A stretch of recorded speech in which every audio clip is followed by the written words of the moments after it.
welcome back to the Train Mode Podcast, inspiring you to get stronger, move better, have fun. Can't remember our tagline, but it's all good. You guys know what I mean. So let's jump right in. We have a guest with us today. We're talking with Derek. He was on the podcast a while back. We talked about a topic. What was it? Medical fitness.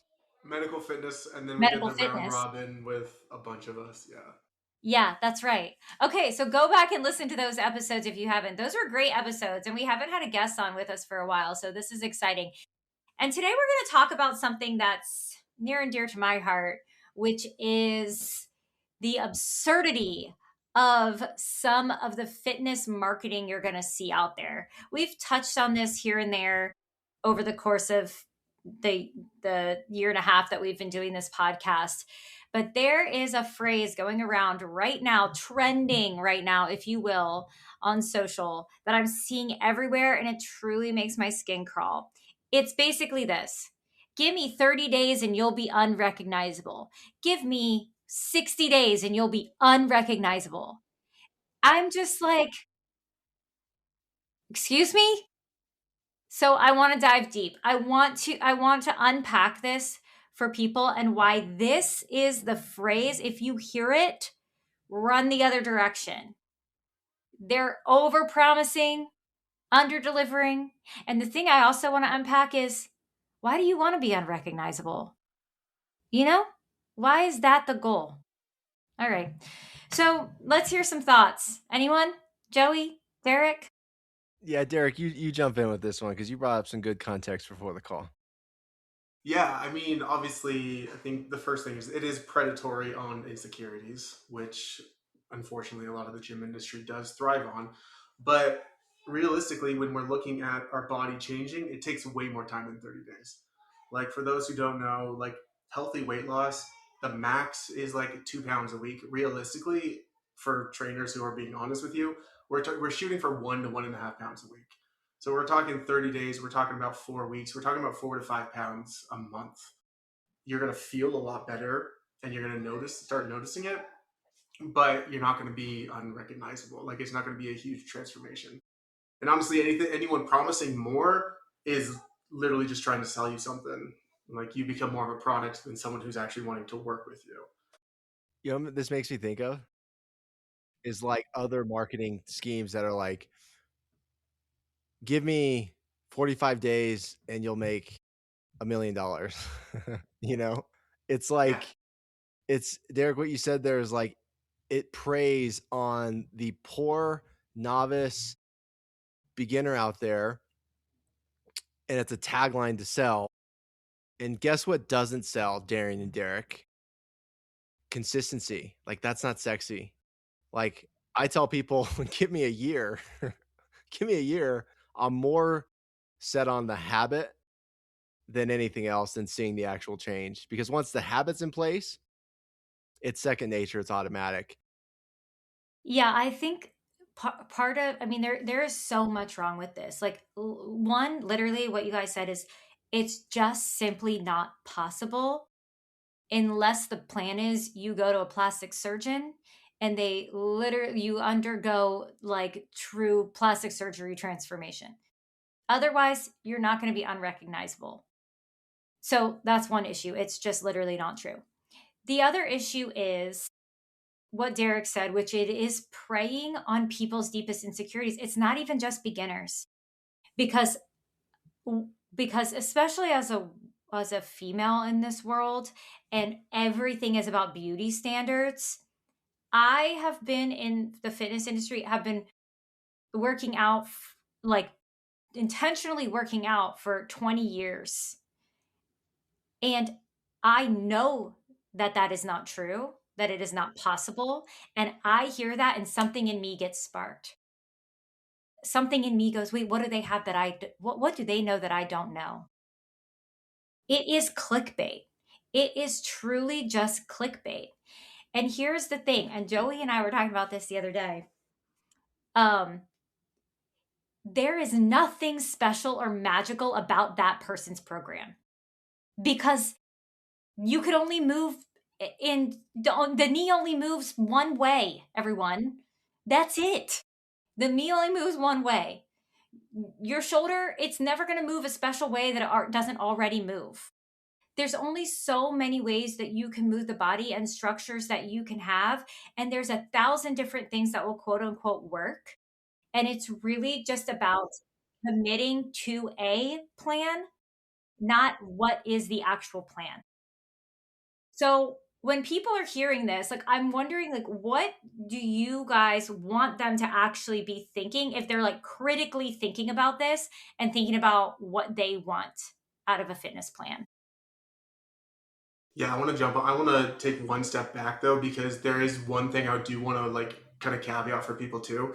If they're selling that and then they're selling that you'll get your money back fully if you don't see results, the little asterisk there is that as long as you do everything that I say, you'll get your money back. And so when you go and like, hey, I didn't see results, they're going to go, oh, well, you missed this workout or you didn't do this very specific thing.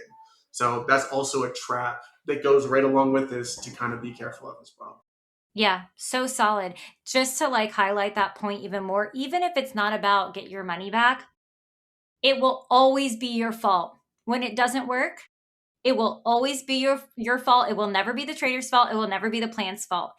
And that is how you know that this plan is actually not effective, is because if the trainer has zero ownership in your success and it's all on you, it that is like a very clear sign that this plan is not a good plan. Red flag. What you asked there, what do I want people to think there? Is that right? Like what do I Yeah. want? So like what do you want that when they hear that marketing or they're searching for a fitness plan, how should they be critically thinking to actually find a plan or a trainer that is going to be and not get caught up in I want to be unrecognizable? What should they think? Well, I want each of my clients or my loved ones to have this BS radar, for lack of a better term, where it starts here. And the second you hear some of those click words like unrecognizable, boom, like ping, that should be an immediate red flag. A lot of people don't have that. So I would say start there. Find your BS marker. And the more fancy the term and the shorter the duration, the more that BS monitor should go up. That's number one. Number two is look for the selling or look for the term that promises long-term change. Something with habits, something with behavior change, the less sexier terms, much different than unrecognizable. But if I see like I love challenges. I find nothing bad with a 30-day challenge. Sometimes push-up challenges can jack your shoulders up, but it could be a great Kickstarter. So that'd be another thing is look for a challenge. But when you see a selling thing, look for something that says 30 days to improve a bad habit. I'm good with that. 45 days to encapsulate your morning routine to set yourself up for better fitness success. Something like that. Derek, what do you think? What do you want people to be thinking about critically? Well, first off, I'd say come check out a Train Well Trainer because we do the exact opposite of this, where we set up long term goals. I would look at like if they're posting like client results and stuff, look at the timelines that these members are actually meeting. Is it this member in 6 months did this versus, oh, this member got this way in 30 days? Like, look at what they're actually, are they actually being honest with this results came from long term habits? Or, yeah, is it very much, oh, they did this for 30 days and got jacked? Like, so look at those things too. The thing I would do or have any of my clients do is sit down and actually write out your goals, write out what is a realistic schedule, like do the things that we would do, like onboarding someone, like what is realistic for you, have that in front of you. And then when you're looking for a plan, you're looking for a trainer, make it match that. Because if you can sit down and you can figure out realistically, I can only do 3 days a week. Like then you have those parameters already set. Now you just need the specifics of what those workouts are going to look like. Yeah, right. Because if it's not realistic, you actually aren't going to be able to achieve it. So, whatever they're promising, even let's say it was possible, if you can't actually follow through on the program, you're unlikely to achieve what you're hoping to achieve. You have to do so, and you can achieve a lot in 2 days a week. You absolutely can. But if the program is a 5 day a week program, I think you're setting yourself up for failure in that case. The other thing I would want people thinking is, if something sounds exciting and appealing to you about 30 days to unrecognizable, why is that exciting and appealing to you? What is the deeper reasoning there? Because when I hear that, what I'm thinking, or what you might be thinking, is like one specific area of your body, or you're thinking, oh, everything would be better if I could just finally be fit in the best shape of my life.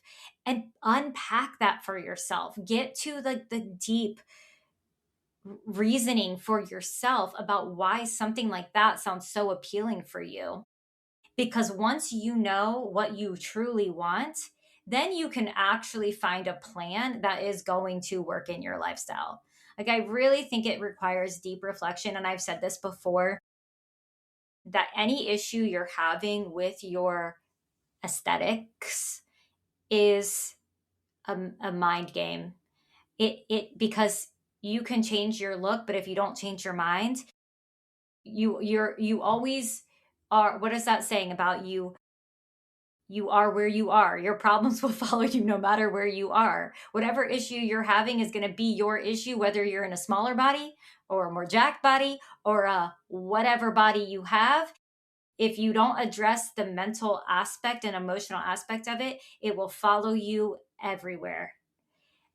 And so I just want people to get really clear on what it is that they're actually wanting. No one does that. No one takes the time to sit down and self-reflect. And I think we're in this cult. I'm going on a tangent here, but no one sits in silence and reflects. No one journals. I should say no one, but majority people want quick fixes. That's the issue here, right? Quick fixes are for the people who want to start over a lot.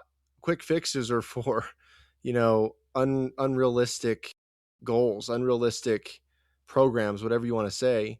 But talk to me about that, Darian or Derek. Like, why are we on this fast forward, go, go, go mindset now than we have ever been? Because even 20 years ago, I was going to the gym and people had like handwritten notebooks of their goals, of their metrics, of some North Star that they were tracking and at least reflecting on. But why is that the case nowadays where it's fast? Go ahead, Derek. You have Yeah, thoughts? I mean, I think that's a much bigger question, especially in America with consumerism and ultra consumerism and social media. And I think the problem is part of the problem is we're exposed to so much on social media of people making these claims, and like so much of that is faked. Like they'll take before photos and just make themselves look worse, and then take results photos that they've been working on for 6 years, and this is where I'm at now, but they're selling a product. And that's where I think this also expands out to, like, we have to be careful with supplements and stuff. Like, it is more than just trainers and programs. Like, any supplement that tells you it's going to change your life in 30 days, it's not. Like, supplements are highly unregulated, and most of them are untested, and the ones that are tested, most of them don't show what or do what they say that they're going to do. But I think it is part of, like, this consumerism and social media constantly pushing, buy this and you'll have this, instead of, like you said, taking a step back and reflecting and doing the internal work and doing the hard work and showing up for your workouts and pushing yourself just that little bit, so that in a year you can transform your body. You can feel better, you can feel stronger. And so it is hard. Like, I think, put your phone away, put it down, set it somewhere else. Don't sleep with it in the same room. Like, give yourself a little bit of time to actually, like, sit in your body and, like, figure yourself out, because I think that's a big piece that's missing for a lot of people. Yeah, I agree. I agree with that. And I think there's like a vicious cycle happening too. Because when somebody is like so drawn to like unrecognizable, that phrasing, or whatever other phrase that's similar to that, that is rooted in deep pain with who you are, the body you live in. And I also want to acknowledge that there is reality to that, because sadly in our culture, we do treat people in bigger bodies unfairly. That is the reality of the situation. And so there is reality there, but it's pain. And like what the beauty industry and the fitness industry does often is speak directly to that pain. And once you're thinking from that place of pain, you're not making realistic decisions. You're letting that pain and that deep discomfort rule what you're doing. And I can speak to that directly because I have been so deeply unhappy with my physical appearance that I bought into everything that promised me a smaller, skinnier body, to the point where I had an eating disorder for a decade and was miserable. And that is the sadly common story of so many people, primarily women, but so many people, is that there is this deep pain. And that's the thing that needs to be addressed, is why is that there? Because, and I can't remember if I talked about it on the podcast or not, but I feel so saddened when the marketing out there is of these women with perfectly flat stomachs and abs. But go to any space, the gym, the grocery store, you see almost no one with a perfectly flat stomach. And yet, that is the thing we're all chasing so hard. That's why that phrasing is so catchy and will grab you. It's because we've been told you have to have a flat stomach if you want to look amazing and like be hot and sexy and all this. And yet, no one has it. It's so unrealistic. No one has it. Even if the picture shows that, it's unlikely that that is the true reality. And even if that picture was unaltered, that was like their best day, where they were, perfectly depleted of all carbohydrates or whatever it may be. I'm not even saying that right. But, it was one moment in time. Well, they're going to eat a hamburger later and they're going to be bloated. And then they're not even going to look like that an hour later. Like, it's just like this reality is not real. Like, what we think is reality is not real. You got to go to the grocery store, everyone. Look around you. Guess what we're all gonna do after this? Go to the grocery store. We're gonna go to In-N-Out or Jim's Burger Haven or Five Guys and let her rip. You mentioned it's not reality, right? You know what's crazy now is about 6 months ago, my wife was shopping for, postnatal clothes. She just had a third baby, right? And the pictures on Amazon were like all AI images, all of them. Mhm. I had no idea. And so not only are you chasing unrealistic things, you're chasing unrealistic people, right? And on the news the other day, there was a guy out there, Indian student. I don't know if you all heard about this. He created this AI model, okay, AI, and like men were paying thousands and thousands of dollars to get more photos or to chat with this person. Ended up being this 22-year-old med student who's putting himself through med school with this AI image. So like, think about that. Like the picture you're seeing, like it may be fake. I think that's a solid point. Derek, what are your thoughts? Yeah, I think we very much have to be careful. And yeah, I saw that too. And it's like, yeah, but we do have to be, and it is that constant marketing. And I mean, obviously, women have been preyed on for decades, but I do think right now too, what we're seeing is young teenage men being preyed on. Even it's because like the whole look maxing thing, like kids that like 14, 15, 16 year olds are getting on steroids to make themselves bigger because they think that that's going to solve their problems. Like steroids will trash your body. Like it's like, but they'll do it because like it's exactly what you were saying. Like for them, they think looking better is going to solve all the issues that they have, their insecurities. They're going to be more confident. They're going to do everything they ever thought that they're going to do.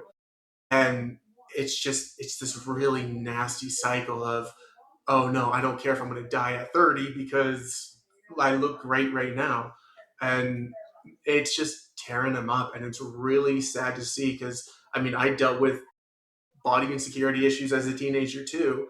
And like I don't think I ever would have gone that way, but it's like I could see that a version of myself getting trapped in that Mhm. cycle. And it's a really, really dangerous cycle. And honestly, it needs like actual intervention of like a therapist. Like there are some really deep mental and emotional issues going on there. And instead of dealing with that, it's I'm gonna spend hours in the gym and then I'm gonna take steroids and I'm gonna, yeah, eat like garbage and like it's wild to see and it's really sad because a lot of them are gonna have those issues aren't going to be solved. They're just gonna Mhm. add on to other physical issues like people who actually like every year there's 20-30-year-old bodybuilders who are having heart attacks because they've been on steroids for 10 years. Like it is really sad to see and something to be aware of, especially as parents and stuff, like making sure that we're taking the time to work with our kids on what is realistic. And it kind of goes back to everything like what does a realistic fitness look like, what does realistic growth look like having that understanding. I don't know how many times I've explained to my clients like realistic like muscle building is not it's also not quick. Like we can see neurological changes in 2 weeks, but really 6 to 12 weeks is when we really start seeing things ramp up. And having that understanding of how the body actually works is I think really important and it's something people aren't taught. Yeah. Let's actually break that down quick. Um, if someone's doing a cardio program versus a strength program, now obviously there's like thousands of different goals and things that people want to get out of a program. But like, what is realistic? Like we've kind of broke down the weight loss, like, realistic weight loss, which I would say there's literally no such thing as like realistic long-term weight loss that is significant. It's exceptionally hard to maintain long term. But what can people expect in like 30 days and 60 days, cardio and strength wise? Yeah, I mean, Joey would probably be better at cardio because he does way more than I do. But strength wise, so within 2 weeks, our body actually start seeing neurological changes. Our nervous system starts ramping up, start creating new neural pathways if we don't have those already. And so you can feel stronger within a couple weeks. Um, and then typically to put like for like actual hypertrophy, we're looking at like at least 6 to 12 weeks, depending on how you're eating, how often you're working out, how consistent you are, how much you're pushing out. There's some variables in there. If you're brand new, that 6 to 12 weeks is a really sweet spot because you start feeling a lot stronger. And then 12 weeks to up to 6 months is really when you can do a lot of work. And then, but again, a lot of variables, protein intake, how often, like progressive overload, like making sure that you are actually pushing your body a little bit more and more, like all of those factor in. And then at about a year, your body, it can get a little bit harder to still put on muscle, but that's where understanding how to, you know, continue progressive overload, change up how you're doing, giving your body rest is also super important throughout the entire like thing. But realistically, we're looking at 3 to 6 months minimum to actually put on like real solid muscle mass. Yeah, that's like super helpful. Joey, do you agree? And then can you tell us about cardio? Yeah, totally, Derek. I agree. I was always jealous of the newbies because they saw such quick neurological change fast, especially the younger you are too. I would add to that the more advanced you are, and pretty much what you said is same cardiovascularly, but the more advanced you are, the smaller those changes are, and the harder it is to break them, to break plateaus. There's this Hussein Bolt quote that kind of goes back to this whole theme of this podcast. It says something like, I train Hussein Bolt. You know who Hussein Bolt is, right? Hopefully both of you. He trained Yes. the quote goes like he trained 4 years to improve his 40 time or his 100 time by like 0.06 seconds. And he's like, and people are expecting results in like 3 months, right? 1 month, 30 days, whatever. Yeah, I digress. But going back, what can you see in 30 days? Keep this in mind 3 weeks. 3 weeks to make a minimal aerobic change. It takes 3 weeks. So for example, if you do a hard run or a hard ride on one day, let's say you do an hour, it takes 3 weeks for the body to register that as a debit to the bank for you to get better. And if you're a beginner, it's been shown to be about 2 weeks. But if you're general fit, right, you're meeting all the ACSM, which we had a podcast on, you should go listen to that, of new guidelines. But let's say you're exercising regularly, 150 minutes a week. It's going to take at least 3 weeks to say a minimal adaptation occur in that same discipline. So don't expect to be swimming hard and then improve your running time. It needs to be very, very specific. That goes back to the specific adaptation imposed demand principle, said principle. You can Google that. But you're looking at least 6 months out to truly improve your cardiovascular fitness, because so much more physiologically has to occur. Mitochondrial density, more capillary density, more improved blood flow, cardiac output, right? Those heart changes, those cardiovascular changes, and lifting weights faster is not cardio. That's why powerlifters can't run a mile. That's why the most cardiovascularly fit can't lift the most, right? You look at the world's best runner, they can only vertical jump like 6 inches, I think. Just totally different fibers, right? You're training a completely different fiber type, completely different adaptation. I digress again. But generally, if you're looking for improved VO2 max, expect a minimum of that 3 weeks and at least 6 months to make substantial improvement. And you know what? Here's the other thing. If you're not even talking about, like, if you're thinking like, I don't care about my VO2 max, I don't care about putting on muscle, I just want to look quote unquote unrecognizable, like they want to look different, so hard. Truly, it is so hard. And you have to understand, if that is what you want, it's not just about showing up at the gym consistently. It's about changing your whole way of life that you may or may not be willing to sacrifice. I'm personally at a point where, and again, I have been exercising for 20 years and I've been through a whole journey, and I know that I live in a very socially acceptable body, but I'm at a point where there is no aesthetic change I want to make that is worth it to me to sacrifice any aspect of my life. I want to eat exactly what I want to eat. I want to say, no, I don't want to go to the gym today because I want to hang out with my kids, my friends, my family, whatever. I'm not willing to sacrifice anything to change my appearance. Now you might be in a season of your life where you are willing and wanting to do that, but that is what it takes. It takes sacrifice. You're going to have to say no to things that you want, and that is hard. And maybe that's valuable to some extent for some people, but it's a slippery slope. And we can't discount genetics. So even if you get, you start getting leaner and you start looking, more muscular or whatever it is you're hoping to look, you're not going to achieve the look of a person that you saw, or a celebrity in a magazine or in a movie. You're going to still look like you. You're still going to have your genetics and still look like you. That might not look like the six pack that you're hoping for, because just genetically, it is not possible for you. That is not the appearance of your abdominal muscles. And so I think like that is also something to consider when you're thinking about what is worth it for you in terms of sacrifice that you're willing to make. Every goal requires a sacrifice. There's always opportunity costs. You remember that learning on business, right? Like you can do something, but you can't fit it all in. You have to give up something. So like if I go to the gym for 45 minutes, I can't do something else for 45 minutes, right? It's this common sense theme that it isn't so common in today's world, where you fall prey. People out there who want to lose 30 pounds, right? That doesn't just happen overnight, as we expressed immediately, but it's going to require giving up something. What are you willing to give up to pursue anything in life? And anything meaningful in life is hard, right? We can all agree on that, right?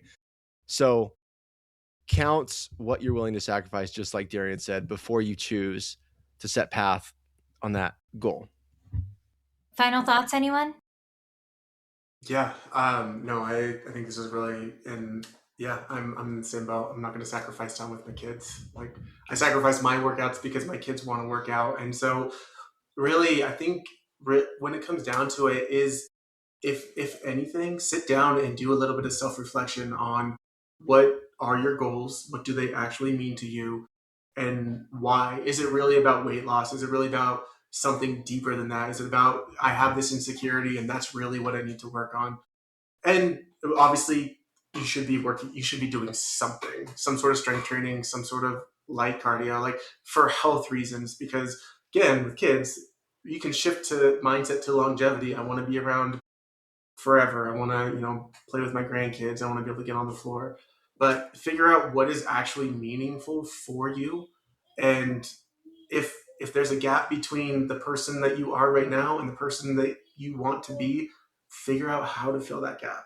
Like if it is fitness, then it's fitness. If it's finding a therapist or someone, a loved one to talk to and work on dealing with, something that is deeper, then do that. But we have to sit down and do the internal work, or else, like we talked about, externally, it's not going to matter. Whatever you do, it's not going to make you feel, you might feel somewhat better, but it's not going to solve the issue.